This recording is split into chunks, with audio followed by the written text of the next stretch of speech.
Welcome back to another episode of the Catholic Buzz podcast. Thanks for joining us today as we continue the conversation on lots of things in the Catholic world. My name is Father Daniele, and I'm joined, as I always am, by Josh Sullivan. Welcome, Hello. Josh. Thank you. And Matt Van Milligan. Matt, welcome to you. Hi. Yeah. Guess what? Obviously, there's no guesses here. I don't know why I said that. But next week is Holy Week, right? Yeah. And so Holy Week is one of my favorite times of the church calendar year. I'm sure you guys would agree. Yeah, for sure. And one of the special moments that I really love is on Holy Thursday night, after the Mass of the Lord's Supper, which the Mass of the Lord's Supper in itself is really beautiful because, you know, it's like the anniversary of the first Mass. Yeah. And as a priest, to celebrate that Mass is really, really cool. But after the Mass is over, because we're entering the Triduum, like there's no ending to the Mass really. Like usually a Mass ends with a final blessing and all that stuff. And there's a procession of the Eucharist through the church. Yeah. Okay. And then the Eucharist is left on this bare altar because everything is stripped down, because now we are entering after the Last Supper. We're joining Jesus in the Garden of Gethsemane. And so we represent that in the church by stripping down everything, right? Yep. And then the Eucharist is left on the altar for a period of adoration.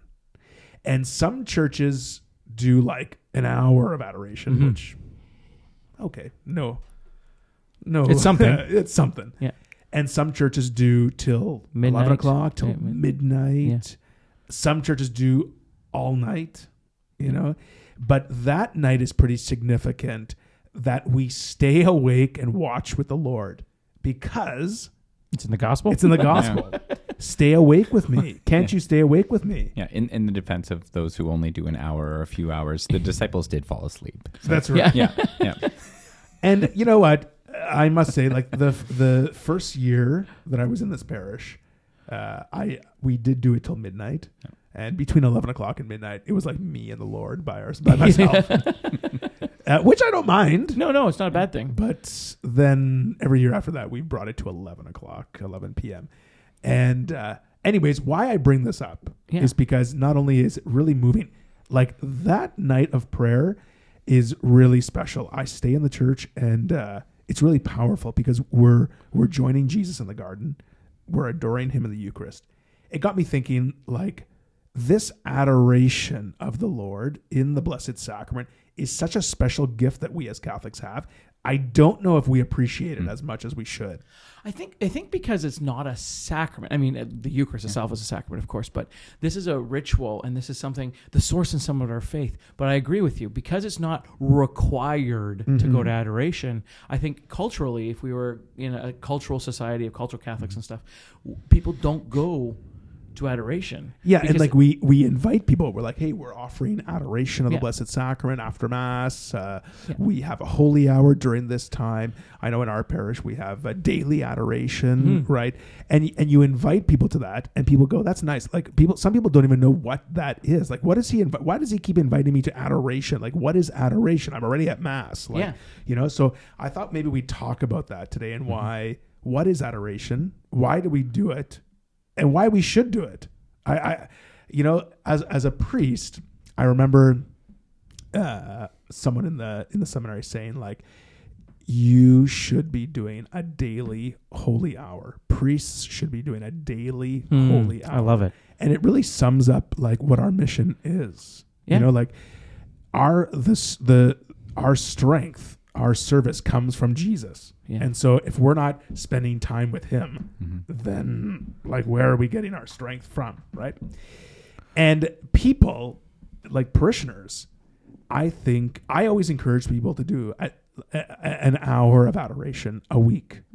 It's easier in places where they have a adoration chapel where you can sneak in at any time of the day and do an hour. Harder when that's not available in your area. And you have to just you're at the whim of whenever adoration is going on. Exactly. Right? But it's such a gift. It's such a beautiful gift to be an adoration. So let's just talk about what adoration is. Yeah. Okay. So obviously, let's start with the Eucharist. So we know that at Mass, the bread and wine are consecrated into the body and blood of Jesus. And we believe that Jesus is fully present. Yeah. Body, blood, soul, and divinity present in the Eucharist. So the bread, even though it maintains the appearance of bread, actually becomes the body of Jesus Christ. It's not a symbol. It's not a symbol. It's not a representation. No. It's the real deal. Yeah. It's the real thing. It's Jesus. This is our belief, which I'm amazed that a lot of people still struggle with that belief, but this is our belief. And the wine, while maintaining the appearance of wine, becomes the blood of Jesus poured out for us. Like it's just a beautiful thing. So as special as it is to be people who receive the Eucharist when we're at Mass, right? We take the Eucharist and we put it in a glass shield called a luna. Okay, so we take a host, usually about medium size, and we put it in this glass case, and it's called a luna. And then we put it inside what's called a monstrance. So you put the luna inside the monstrance. We put a luna in the window of a monstrance. And maybe, depending on how high-tech we are, for those watching on YouTube, we can flash a picture of a monstrance on the screen right now. For those listening, maybe we can describe it. We can describe it. Basically, it's I'm going to say normally in the shape of a cross of some sorts, but it's like a big sun on a stand. Yeah, right? It's a big, usually gold. Yeah. Sun, you're right, has kind of like these spiky things on these it. Rays. Rays of light. And in the window is... In the middle. In the middle is this clear window where the luna is inserted. Now, in the luna is the Eucharist, is Jesus. And the name monstrance comes from the Latin. And I'll use the Italian because I'm more familiar with the Italian. It's mostrare, which is to show. Yeah. Right? So monstrance is to show. Yeah. We're showing the Eucharist to the people. Yeah. Like the same root as in demonstrate. Demonstrate, that's right. So you put this monstrance on the altar with candles, and you leave it there for a period of adoration, which is to come and adore Jesus Christ in the Eucharist. Yeah, it's one of the most beautiful things, and I like to tell people, if you think coming to Mass and receiving the Eucharist by consuming Jesus is special, which it is, and we should never take that for granted. No. Coming into the church and just being able to sit and stare, to adore, to love, to worship Jesus in this sacrament is very special. Yeah. Is very special. And at Mass, you don't really get that opportunity. You know, when a priest consecrates the Eucharist and holds up the Eucharist, like after the words of consecration, he holds up the Eucharist. The Roman Missal says he shows the Eucharist to the people, right? And sometimes it's just a peep show. They just hold it up like, boom, hey, there it is, right? A quick little up and down. Up and down, yeah. And some priests take too long. No names mentioned. No names mentioned. No, but it's a time of adoration, a time of showing it to the people. Like that's you having it held up there. It's one of the... This is what, for us as Catholics, we believe heaven and earth kind of become one place because Jesus now is present on the Eucharist, on the altar, and so heaven and earth kind of open up, and boom, like this is where a miracle is happening. That's right, every single day. And so instead of making the priest hold the Eucharist, that's why we use a monstrance. Yeah, right. And you can come and just pray, like our Lord is there on the altar, waiting for you, and you can just adore, you can just look, you can just sit in his presence, bask in his presence, right? And you can pray. I tell you, when I would, even before I became a priest, I would sneak away to my home parish had an adoration chapel, which means that Jesus was available in the monstrance like 24/7. Yeah. You could go into this small chapel and go and pray at any time. And Jesus was always on display. Yeah. Always. And I would say I would sneak there like sometimes at 10 o'clock at night. Yeah. Sometimes later, sometimes earlier, depending on what I was doing in the day. And I would stop in for 15 minutes, 20 minutes, sometimes longer, depending what I had to pray about or what I was feeling that day, you know. There's just nothing like, you know, you can pray at home, yes. Yeah. You can pray in the car, you can pray wherever. But there's something about sitting in front of the Lord. Yeah.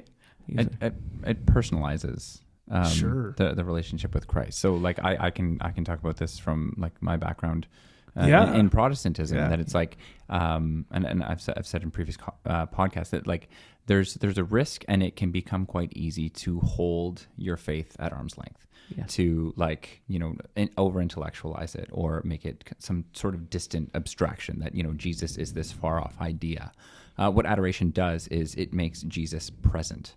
So like a direct personal encounter with Christ that isn't, you know, just my ideas somewhere else, or, you know, it's not something that I've invented. It's something that is presented and, you know, manifest in front of me. In a way that I can't just that I'm not in control of, or that I can't. Yeah. I think too, if we truly believe that it's the true presence of Christ, and I've it's kind of cool that I've seen other Christian denominations walk in when we're having adoration, and they were able to tell that Jesus was truly present. They don't know why, they don't know what's going on, but they feel Jesus is true presence, which is kind of really cool, right? I get to tell them that, hey, yeah, it's in the Eucharist, but we believe He's truly present in the Eucharist. If you're feeling a hole in your life, you feel like something's missing, if you feel like there's a spot there kind of like not quite right, we talk about that's your relationship with God. God is meant to fill that hole for you.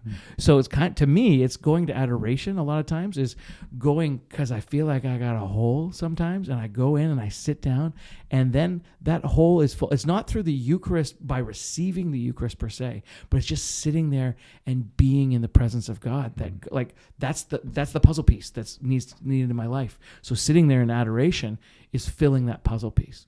You know what I mean? For me, a lot of times it's going, and I had a really hard time. I get really fidgety, and we had to do, when I was doing net and stuff, we did 2 hours a week. So we did 1 hour on Sunday, and then we did an hour on Wednesday. And I had a heck of a time sitting down, like this for a whole year. The spirit is willing. The spirit, exactly. The spirit is willing, but the flesh was weak. I had a really hard time. And so I remember talking to a priest about it and just saying, like, I get really fidgety. And like, I have a hard time just sitting there doing nothing. And he said, well, you're not doing nothing. And I was like, oh. He's like, you're praying. Have a conversation. And so I started doing that. I started having a conversation. And then I said, okay, I had a conversation. And then 5 minutes later, I was done. Fidgety. I was fidgety again. Like, and he's like, well, did you listen? I was like, what do you mean? He's like, did you let God answer? And I was like, how? How are you expecting? And he said, no, did you take it to prayer? He's like, we have the Word of God. Maybe God's going to speak to you through the Bible. So what I started doing was kind of Bible bingo, as it's called, but it wasn't really that. I started praying and having conversation with God, having an actual prayer time. And then I would stop and reflect, a time of silence, and then I started reading the Bible. And the cool part about it was I didn't really have a specific spot. I just decided I was going to read because I was stuck there for an hour. But I decided I was just going to start reading the Bible. And you know what I found, which was really cool, was God started speaking to me specifically about the problems I was having, or specifically about a situation that I was bringing up and stuff in His presence, through whatever Bible verses that I was reading. And He was really speaking to me. It's like the words were leaping off the page, like they never really did. And that was because I was in adoration, to the point where my teammates would be like, okay, we're done. Or the priest would come out and close the holy hour. And I want to keep going here. It was really like 45 minutes seemed like 5 minutes. You know what I mean? It really bypassed the time. But there really is something about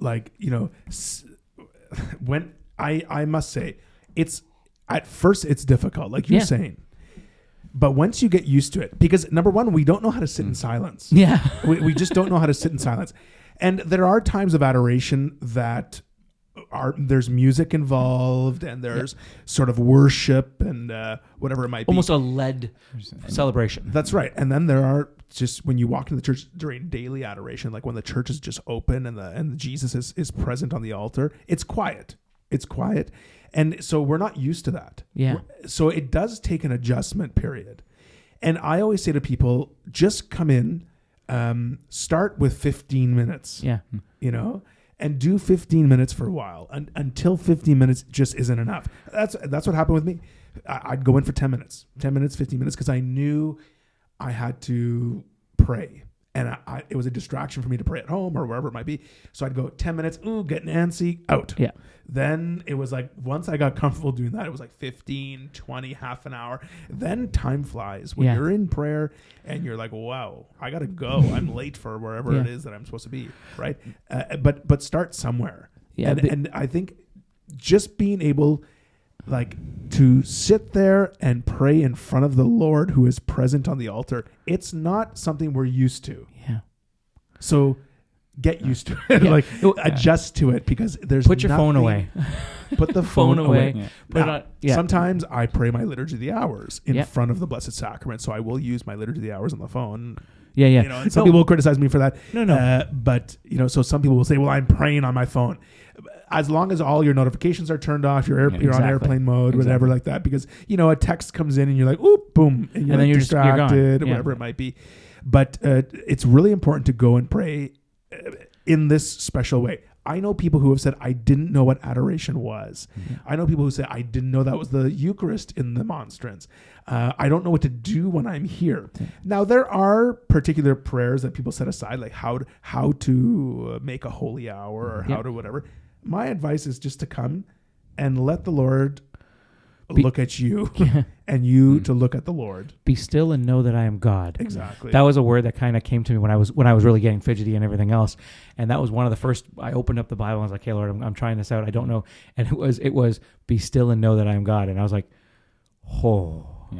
okay, I'll try this out. I'm going to be still. Can you tell that to my 2-year-old? Yeah. And that is a factor too, that it's I'm joking, but you don't appreciate it until it's either gone or taken from you from somebody else, that you want to sit and pray. You want to contemplate for an extended period of time, but you have all of these other, factors competing for your attention. So even realize, if we want to pray in a sustained way, one of the things we're trying to do for Lent is make a holy hour once a week. But sometimes that involves making strategic decisions. Be like, okay, my wife, you can go. you can go at first. This time. Yeah. I'll take the kids, and then so that you actually provide the conditions or the environment to actually have that sustained holy hour prayer time, enough time to speak and to listen. Yeah. And I would encourage families to do that from a young age. Bring your children to holy hour, or bring them to adoration. Yeah. Okay. And I should explain that. Let's come back to the kids. Adoration of the Blessed Sacrament is available, like I said, during the day. Or if you have an adoration chapel in your parish and you come in at any time during that period, that's what we refer to as adoration. The Eucharist is out on the altar and you come in and adore. At any time that the anytime that the Monstrance is out with Jesus in it, that's adoration. That's adoration. Yeah. Now, a holy hour is something different. Well, it's the same. It's just a liturgical action. Mm-hmm. It's a liturgical rite, I guess. Ritual? A ritual, which includes adoration. Does that make sense a little bit? Yeah.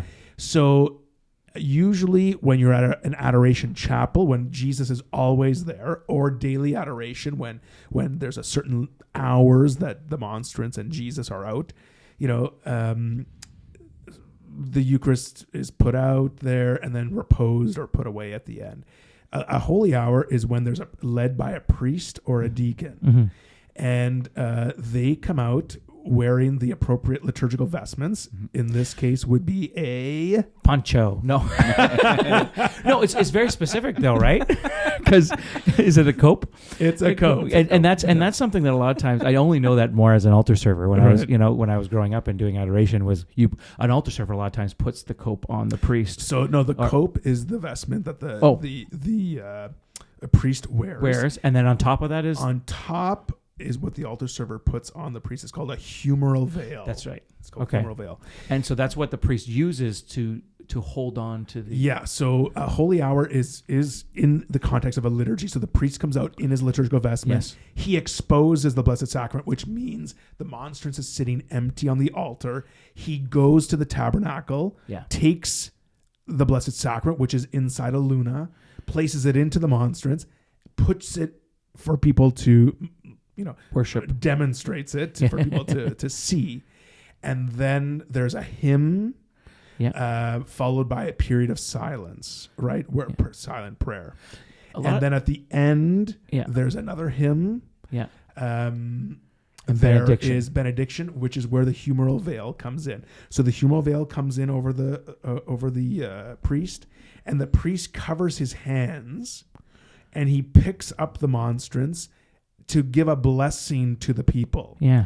And the significance of that is that it's Jesus blessing the people. Yeah. So the priest's hands, it signifies are covered. That the hands are covered. It's Jesus directing this blessing, sort of thing. It's not the priest at the end of Mass where he blesses the people necessarily. This is Jesus. Where at the end of Mass the priest imparts God's blessing on the people. Here is Jesus. The Eucharist actually which is called a special. It has a special name. Yeah, it's called benediction. Yeah, right. Then there's divine praises, which is a litany of sort of thanks to God, right? Blessed be. Yeah. The priest takes Jesus out of the monstrance back in the tabernacle, and that's all done within an hour. Yeah. So when you hear the word holy hour, that's what we were referring to. So there's a beginning part, and then in the middle there's sometimes some songs or could be, or it could just be silent. Could be silent, or could be some worship, or even I've heard sometimes a meditation, like could be chant, could be praise and worship, could be. Reading of the Gospels, even I've heard. Could be a reading of the Scriptures and a reflection. Yeah. Time of silence, because we're talking about an hour. The opening hymn really is 5-10 minutes, right? It's not a big long time, and then there is a lot of times at least a period of silence somewhere in there. Yeah. For the most part, some songs, some whatever, but then the period of silence, and then benediction. And divine praises and stuff is about 15 minutes, maybe 7-10 minutes. Yeah, it's short, about 7 minutes. And so it's a led worship service, but it's really about the adoration. Sure, right? There's a lot of time for silent prayer or guided prayer through musical reflection. Yeah, right. So when a church advertises a holy hour, that's what you'll expect to see. You'll expect to see people gather there. Because when you stop in during the day for daily adoration, you might only find a few people there. Yeah. Right?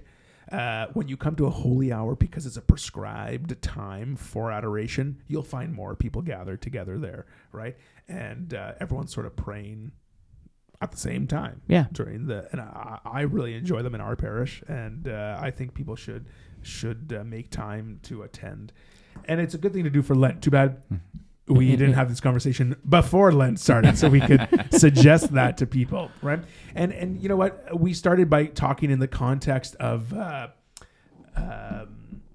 Holy Thursday and watching in the garden. Jesus saying, like, "Won't you stay an hour? Won't you stay awake with me?" Yeah. You know what I mean? And that's what it is. We're spending time in prayer. We're speaking to the Lord. Now, back to my point about kids. Oh, yeah. Bring kids to adoration, because they will get used to it. Yeah. Even if they're loud and embarrassing for you at first, and making noise and whatever. But bring kids. It's fascinating to sit in front of the Blessed Sacrament. For sure. And I think it's a great. We talked about parenting a couple episodes back, and parenting through demonstration, right? Through specifically in this case, but like is sitting there and showing them that you need this prayer time. That this is spiritual food for you, and that's an important part of who we are as Catholics. And a lot of times, one of the things I remember my parents doing, and I like to do it with my kids too, is if we're going to adoration stuff, is we as a family have a specific prayer. You know what I mean? And just and maybe it's a special intention. My parents did that a lot. Well, we have a special intention we want you to pray for. And they would ask, what did God say about that special intention? What did the Bible verses spur on you? And because sometimes it was really cool, because it not only spurs us to pray for something, but it also spurs us to listen. But by not telling us as kids what we're praying for, we're just listening to anything and everything. So sometimes God directed the Bible verse that we were reading, or where our thoughts were, or what the saint was saying when we were reading a special thing from a saint or something, and it really spoke to the situation that we were supposed to be praying about, even though we had no idea. Yeah. And so it tuned in our listening if that made sense, as kids, which was kind of cool. And that's not just for kids. No, that's for adults too. I know for myself, if I can share personally, like when I had major things to decide, or if I was struggling with something or wrestling with a decision, or just didn't know where I was going, needed help with a certain friendship or whatever it might be, I'd go and pray about it in front of the Blessed Sacrament. Yeah. To this day, I prepare my homilies in front of the Blessed Sacrament. Major things in the parish or my life, decisions or whatever, I do that in front of the Blessed Sacrament. Like I encourage people, if there's something that you're wrestling with, if there's something that you need help with, go to adoration. Spend time in adoration. Like I said, even if it's 15, 20 minutes, bring it to the Lord. Sit and say, here is what I'm bringing to you, Lord, and see what happens, and sit back and offer your words, and then like the scriptures say, speak, Lord, for your servant is listening. Right. And I think it's just so powerful, and it's such a gift that we have that time to spend with Jesus. I encourage people to do it. I think too, when it comes to it, when we talk about praise and worship, now sometimes that refers to a very specific type of music, right? But when we talk about praise and worship and adoration specifically, one of the things we don't realize is, as Catholics, adoration is reserved for God alone, right? And this is one of the few times that we can adore God fully. We do it in the Mass. We have little time, little snippets during the Mass. But this is one of those times that we can fully adore God. And again, remember when we talk about this, we're meant, that was what we were designed to do. We were created to do, and God doesn't force it. It's free will. And so what He does is, kind of gives us that, going back, we were designed to be in this union with God and to praise Him and to adore Him and recognize who He is. So in adoration, for me anyways, there's a lot of times, if you ask me where I felt the most peace or where I felt the most complete or the most loved in my whole entire life, it's going to be at times of adoration. It's not going to be my wedding necessarily, or it's going to be those are great times of my life. My firstborn son and that stuff. Great times of my life for sure. But when you talk about feeling full and complete, it's a whole other experience outside of actual examples, right? And that has happened in adoration. It's amazing experience for sure. Yeah, and it only makes sense. It flows from the Mass. Yeah. We consecrate the Eucharist at Mass. We're happy to be in the presence of Jesus in the Blessed Sacrament. And then we go and spend time adoring Him in that way, right? What would you say to someone who's never been before and doesn't know where to start? Maybe what motivation to get them there would you say? I like what you said about having a specific intention. Yeah. Like coming with something, right? I know in our parish, here I am asking you a question and I'm answering it because I'm just thinking about it now. I know in our parish we have brochures that say how to make a holy hour, how to make what to do in a time of daily adoration. But I like what you said about coming in with a special intention. But what's the motivation for someone to go? Yeah, I was just going to say, in some recent episodes, we cited some statistics on, the number of Catholics that struggle with, recognizing the real presence of Christ in the Eucharist. So adoration is an opportunity to reflect on that, to encounter that directly, that anybody who's having doubts, anybody who's having kind of, or not, again, in the Mass, that should be our focus, or that really is the center of the Mass. That anybody who's struggling with that, or encounter Jesus in adoration, or it's really hard. Okay, it's really hard to hide in shadow when a flashlight's shining on you. Yeah. Okay, so sitting there in adoration sometimes brings clarity, brings clear thinking to the dark parts in our life, I think, a lot of times. And so in doing that, it kind of really focuses. For some people, some people don't understand too, there are rituals when it comes to adoration. For instance, one of the things that we kind of talk about is that normally you come into the chapel, to the church, and when Jesus is in the tabernacle, when the tabernacle is closed and everything else, we genuflect towards the front of the church. When it's adoration going on, and when the monstrance is out and Jesus is presented on the altar, we go down on not only one knee for genuflection, but on both knees just for a second. And you take a time, just like when you hit the bottom, just hit like a second or two of reverence, and then you get up and you move. You can sit, you can stand, you can kneel during adoration, whether it be during daily adoration. There's very specific times during Holy Hour when the priest will ask you or the deacon will ask you to kneel. And those are times when Jesus is being brought out to be displayed. Mm-hmm. So as soon as the tabernacle is open, or just before that time, we ask people to kneel at that time. And then kneeling is kind of continued on until the priest goes and sits down.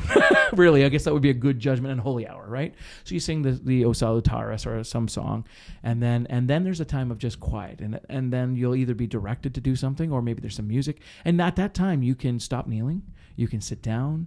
If you felt like standing, maybe that's something that you really felt like you had to do, but kneeling and sitting, even standing, are all appropriate at that time, depending on what's going on.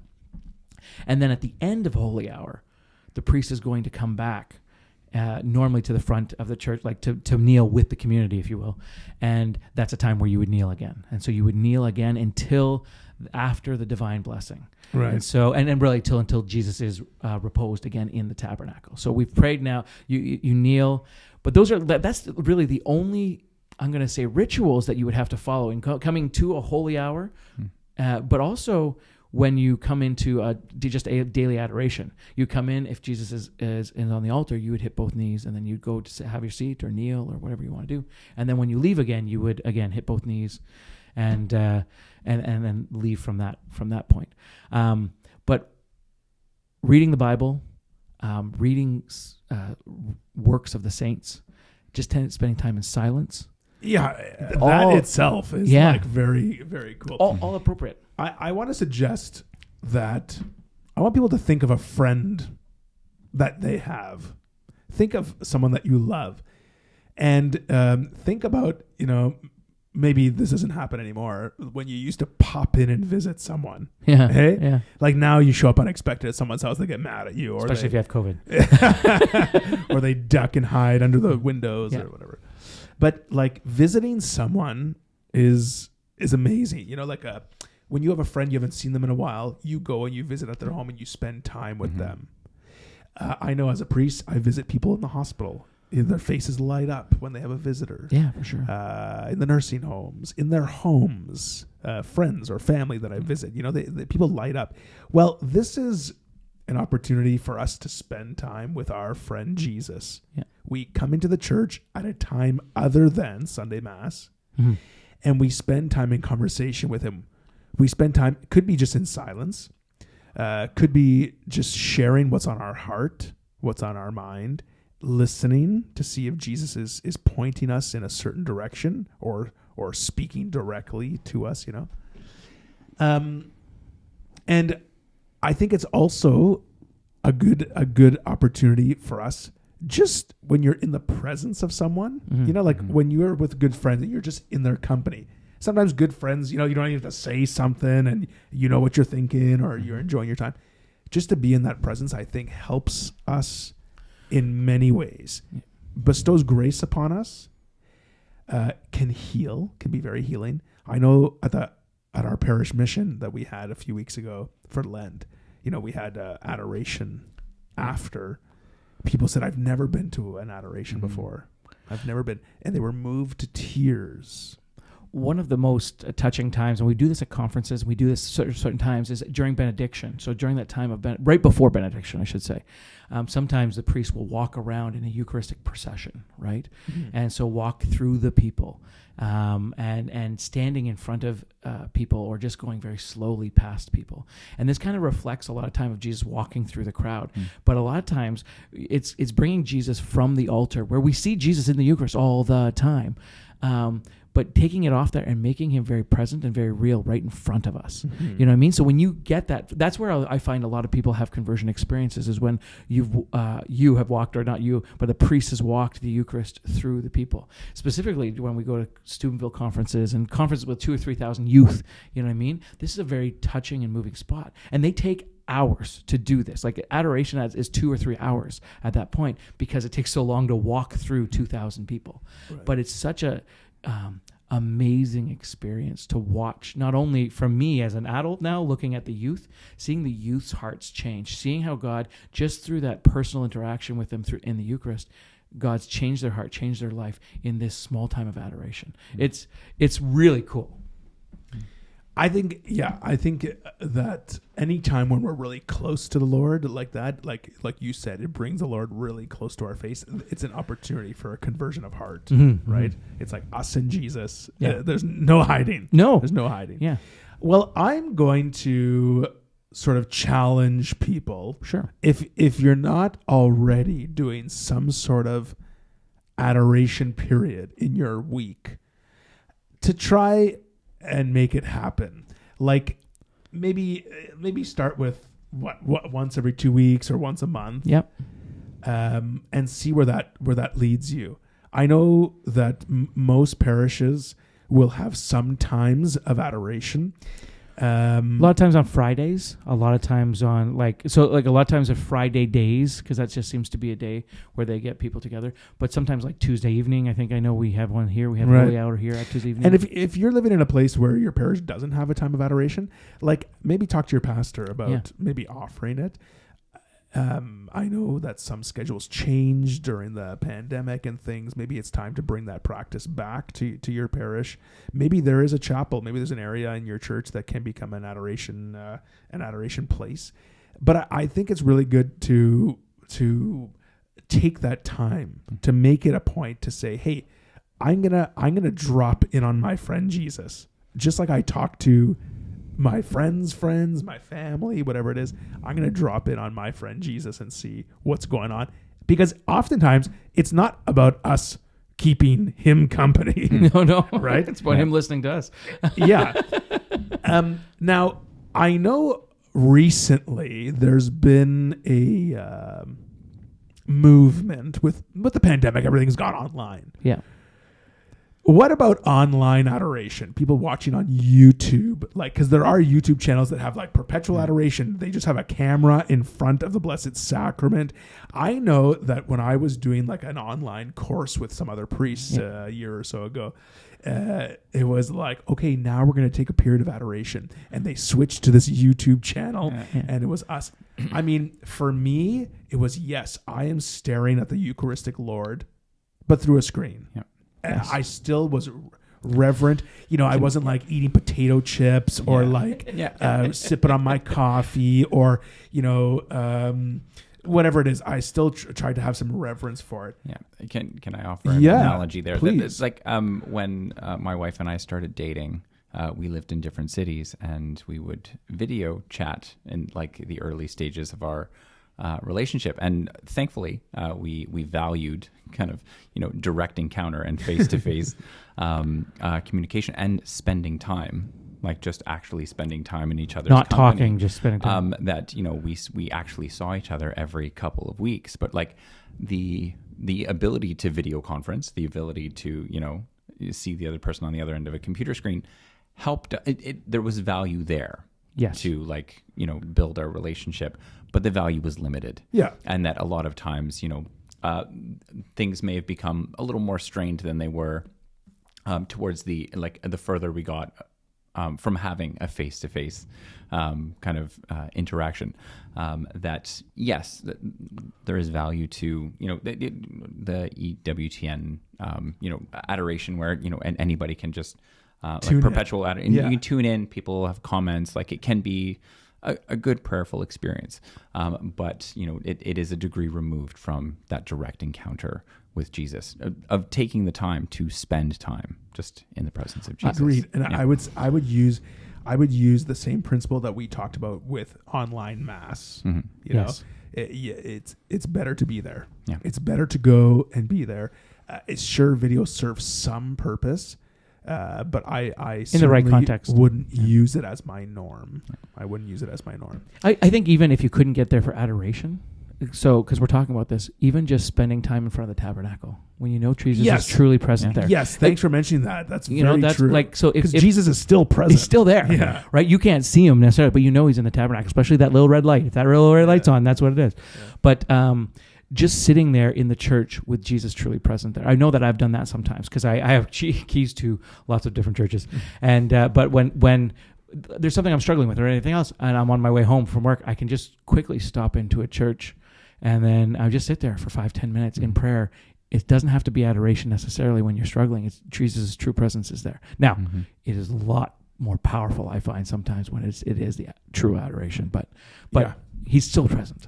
And I just recommend to someone to, if you're going to go to adoration and it's going to be something that you do often, I would say try and either, if you bring your Bible with you, to try and bring a pencil or a pen with you. Journal. And journal or a little book. Mark. Or I use, don't judge me, I use my notes app on my phone. Yep. And I just have like so many notes of things that have come from prayer that I refer back to or go back to remind myself when I've prayed about something and the Lord has helped me through something.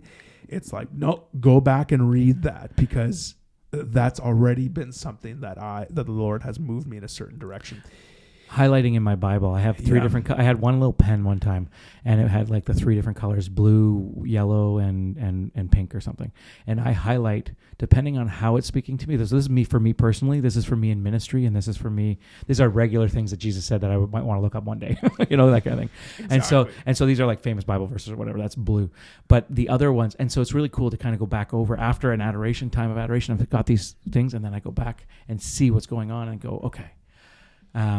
I'm struggling with this again, and I open up, and God speaks exactly the same words, but these times it's highlighted, so it does stand out to me. But I go, "Oh yes, that's what you've already fixed this problem," like you said, All right, that's all the time we got. So that's my challenge for people: make a holy hour, make some time of adoration, 15, 20 minutes, half hour, whatever it might be. Start to add that to your schedule of prayer, whether it's weekly, bi-weekly, once a month. Just start doing it. I have no doubt that you're going to fall in love with it. I have no doubt that it's going to just really grow. Just please commit to it. Just please commit to it and make it part. Like, even if you don't feel like it, even if something else has come up, go. You go and stay committed. You're going to love it.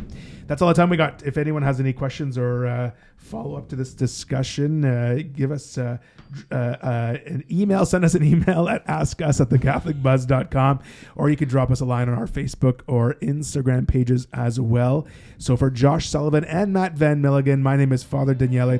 We'll see you next time on The Catholic Buzz.